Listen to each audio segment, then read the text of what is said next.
What's the meaning of clad?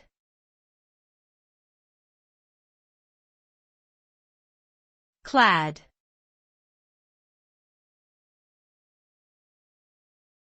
Clad.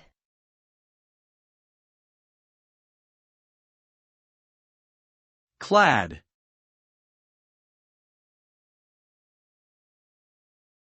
Clad.